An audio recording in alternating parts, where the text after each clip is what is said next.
नमस्कार दोस्तों, स्वागत है आप सभी का एग्जाम स्टडी 94 में। दोस्तों आज है 17 जनवरी 2024।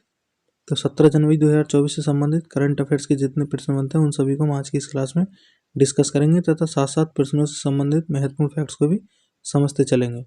तो दोस्तों करंट अफेयर्स के सभी प्रश्न पढ़ने के लिए वीडियो को लास्ट तक जरूर देखें। और दोस्तों यदि आपने हमारे यूट्यूब चैनल एग्जाम स्टडी 94 को सब्सक्राइब नहीं किया तो चैनल को सब्सक्राइब जरूर करें, जिससे प्रत्येक सुबह 5 बजे करंट अफेयर्स की नोटिफिकेशन आपके पास प्राप्त हो जाए। तो दोस्तों चलिए शुरू करते हैं आज की क्लास 17 जनवरी 2024 से संबंधित करंट अफेयर्स। देखते हैं प्रश्न नंबर 1, नेशनल स्टार्टअप दिवस किस दिन मनाया जाता है? तो नेशनल स्टार्टअप दिवस मनाया जाता है प्रतिवर्ष 16 जनवरी को। तो प्रश्न नंबर 1 का राइट ऑप्शन होगा डी, 16 जनवरी। स्टार्टअप दिवस क्यों मनाया जाता है? तो देश भर के स्टार्टअप और विभिन्न क्षेत्रों के स्टार्टअप कारोबारियों को बढ़ावा देने के लिए प्रत्येक वर्ष 16 जनवरी को स्टार्टअप दिवस मनाया जाता है। और इसकी घोषणा हुई थी 15 जनवरी 2022 को, और पहली बार नेशनल स्टार्टअप दिवस मनाया गया था 16 जनवरी 2022 को। तो जनवरी माह के कुछ अन्य दिवस हैं, उन्हें भी देख लेते हैं। जिसमें 1 जनवरी को मनाया जाता है वैश्विक परिवार दिवस। 2 जनवरी को मनाया गया अंतर्राष्ट्रीय माइंड बॉडी वेलनेस दिवस। 4 जनवरी 2024 को मनाया गया विश्व ब्रेल दिवस। 5 जनवरी को मनाया गया राष्ट्रीय पक्षी दिवस। 6 जनवरी को मनाया गया विश्व युद्ध अनाथ दिवस।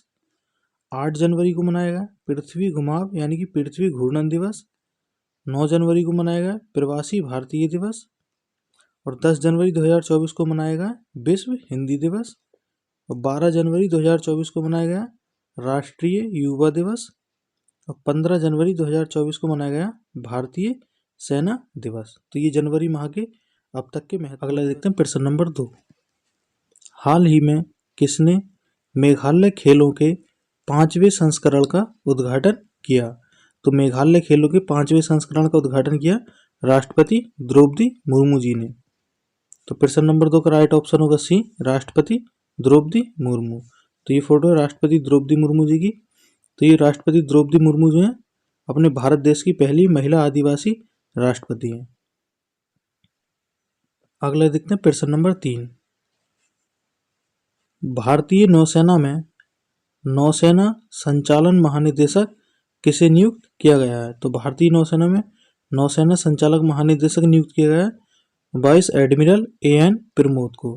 तो यह वाइस एडमिरल AN प्रमोद जिन्हें भारतीय नौसेना में नौसेना संचालन महानिदेशक नियुक्त किया गया है। तो प्रश्न नंबर 3 का राइट ऑप्शन होगा सी, वाइस एडमिरल AN प्रमोद। कुछ अन्य नियुक्तियां देख लेते हैं किस पद पर किसे नियुक्त किया गया है। तो देखते हैं अरिंदम बागची को संयुक्त राष्ट्र में भारत के स्थायी प्रतिनिधि के रूप में नियुक्त किया गया है। दूसरा है समीर कुमार सिन्हा रक्षा मंत्रालय के महानिदेशक बने हैं। तीसरा है दिनेश के त्रिपाठी नौसेना के उप प्रमुख बने हैं। चौथा है सेंथिल पांडियन WTO यानी कि विश्व व्यापार संगठन में भारत के राजदूत नियुक्त हुए हैं। और पांचवा है अरुणा नायर को रेलवे बोर्ड का सचिव नियुक्त किया गया। अगला देखते हैं प्रश्न नंबर 4, कौन दुनिया की सबसे प्रतिभाशाली छात्रा बनी है? तो दुनिया की सबसे प्रतिभाशाली छात्रा बनी है प्रीसा चक्रवर्ती। तो क्वेश्चन नंबर 4 का राइट ऑप्शन होगा बी, प्रीसा चक्रवर्ती। तो प्रीसा चक्रवर्ती जो है ये अमेरिका में रहने वाली 9 साल की भारतवंशी हैं, जिन्होंने John Hopkins centre talented youth द्वारा एक प्रतियोगिता परीक्षा करवाई गई थी जिसमें 90 देशों के 16,000 बच्चों ने भाग लिया था। तो उसमें प्रीसा चक्रवर्ती जो है सर्वश्रेष्ठ यानी कि सबसे प्रतिभाशाली छात्रा बनकर उभरी हैं। तो क्वेश्चन नंबर 4 का जो राइट ऑप्शन होगा वो होगा बी, प्रीसा चक्रवर्ती। अगला देखते हैं प्रश्न नंबर 5, किसे FIFA footballer of the year 2023 award मिला है? तो FIFA footballer of the year 2023 award मिला है लियोनेल मेसी को। तो क्वेश्चन नंबर 5 का राइट ऑप्शन होगा बी, लियोनेल मेसी।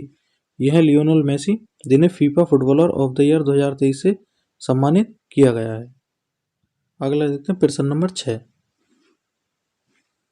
हाल ही में कौन भारतीय नौसेना अकादमी के कमांडेंट बने हैं? तो भारतीय नौसेना अकादमी के कमांडेंट बने हैं वाइस एडमिरल विनीत मैककार्टी। तो वाइस एडमिरल विनीत मैककार्टी जो है भारतीय नौसेना अकादमी के कमांडेंट बने हैं। यह है इनका फोटो जो विनीत मैकार्थी हैं। तो क्वेश्चन नंबर 6 का राइट ऑप्शन होगा सी, वाइस एडमिरल विनीत मैकार्थी, जिन्हें भारतीय नौसेना अकादमी के कमांडेंट नियुक्त किया गया है। अगला देखते हैं प्रश्न नंबर 7। हाल ही में किसने Pranab my father a daughter remembers नामक पुस्तक लिखी है? तो Pranab my father a daughter remembers पुस्तक लिखी है शर्मिष्ठा मुखर्जी ने। शर्मिष्ठा मुखर्जी जो है ये पूर्व राष्ट्रपति प्रणब मुखर्जी की पुत्री हैं, जिन्होंने Pranab my father a daughter remembers नामक पुस्तक लिखी है। तो क्वेश्चन नंबर 7 का राइट ऑप्शन होगा बी, शर्मिष्ठा मुखर्जी। अगला देखते हैं प्रश्न नंबर 8।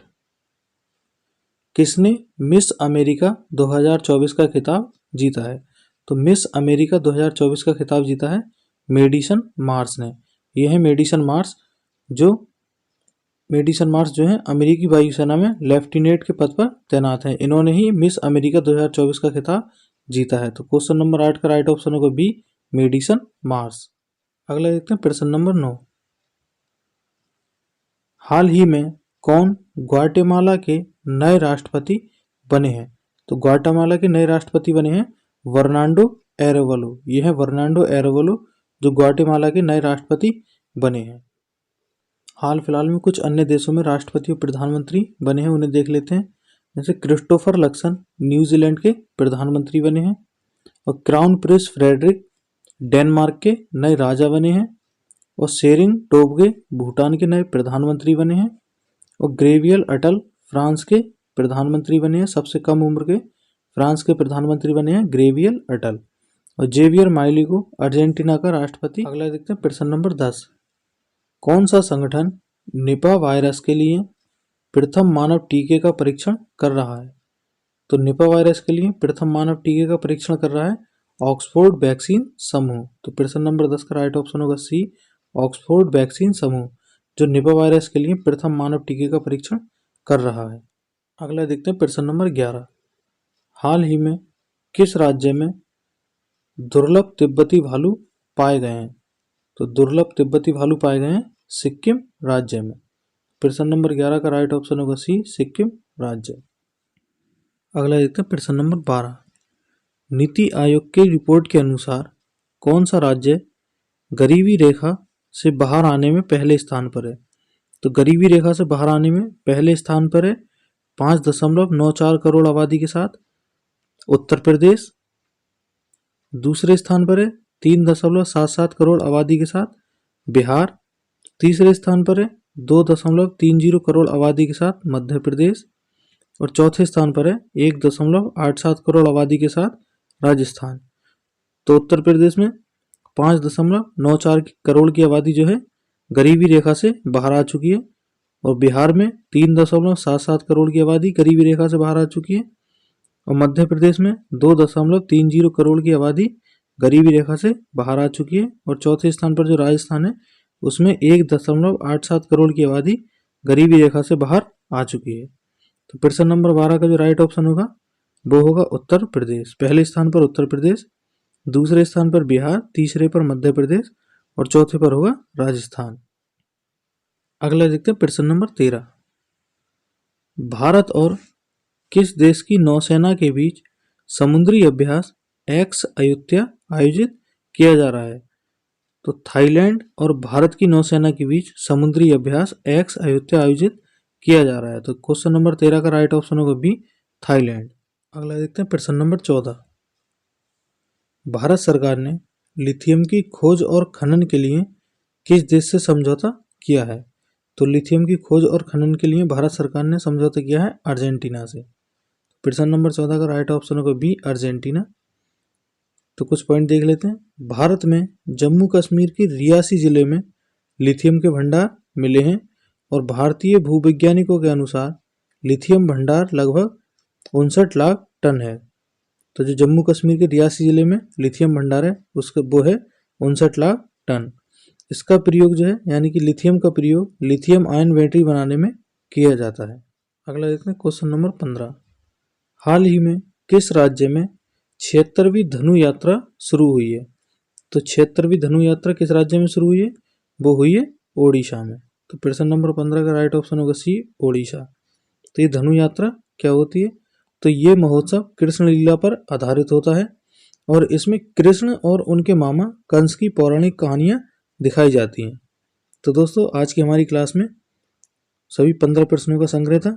दोस्तों उम्मीद करता हूँ ये सभी प्रश्न आपको याद हो गए होंगे। तो दोस्तों यदि हमारी वीडियो अच्छी लगी तो लाइक करें, ज़्यादा से ज़्यादा शेयर करें और हमारे यूट्यूब चैनल एग्जाम स्टडी 94 को सब्सक्राइब जरूर करें।